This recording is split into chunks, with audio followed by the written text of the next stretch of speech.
The ego's need to feel superior. There are many subtle but easily overlooked forms of ego that you may observe in other people and, more important, in yourself. Remember, the moment you become aware of the ego in yourself, that emerging awareness is who you are beyond ego, the deeper I. The recognition of the false is already the arising of the real. For example, you are about to tell someone the news of what happened. Guess what? You don't know yet? Let me tell you. If you're alert enough, present enough, you may be able to detect a momentary sense of satisfaction within yourself just before imparting the news, even if it is bad news. It is due to the fact that for a brief moment there is, in the eyes of the ego, an imbalance in your favor between you and the other person. For that brief moment, you know more than the other. The satisfaction that you feel is of the ego, and it is derived from feeling a stronger sense of self relative to the other person. Even if he or she is the president or the pope, you feel superior in that moment because you know more. Many people are addicted to gossiping partly for this reason. In addition, gossiping often carries an element of malicious criticism and judgment of others, and so it also strengthens the ego through the implied but imagined moral superiority that is there whenever you apply a negative judgment to anyone.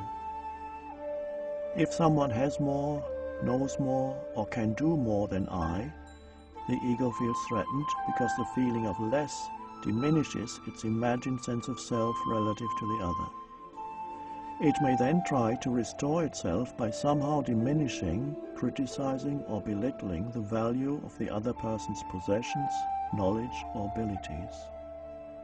Or the ego may shift its strategy, and instead of competing with the other person, it will enhance itself by association with that person if he or she is important in the eyes of others. Ego and fame. The well-known phenomenon of name-dropping, the casual mention of who you know, is part of the ego's strategy of gaining a superior identity in the eyes of others and therefore in its own eyes, through association with someone important. The bane of being famous in this world is that who you are becomes totally obscured by a collective mental image. Most people you meet want to enhance their identity, the mental image of who they are, through association with you. They themselves may not know that they are not interested in you at all, but only in strengthening their ultimately fictitious sense of self. They believe that through you they can be more. They are looking to complete themselves through you, or rather through the mental image they have of you as a famous person, a larger-than-life collective conceptual identity. The absurd overvaluation of fame is just one of the many manifestations of egoic madness in our world. Some famous people fall into the same error and identify with the collective fiction, the image people and the media have created of them, and they begin to actually see themselves as superior to ordinary mortals.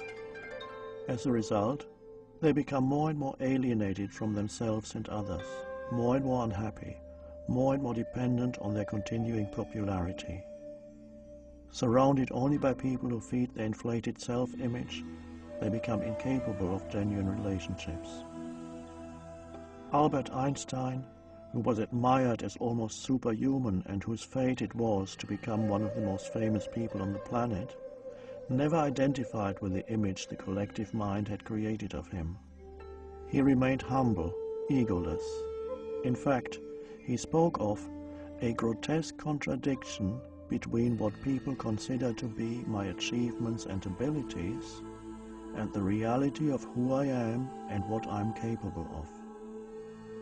This is why it is hard for a famous person to be in genuine relationship with others. A genuine relationship is one that is not dominated by the ego with its image-making and self-seeking. In a genuine relationship, there's an outward flow of open, alert attention towards the other person, in which there is no wanting whatsoever. That alert attention is presence. It is the prerequisite for any authentic relationship. The ego always either wants something, or if it believes there's nothing to get from the other, it is in a state of utter indifference. It doesn't care about you. And so, the three predominant states of egoic relationships are wanting, thwarted wanting, anger, resentment, blaming, complaining, and indifference.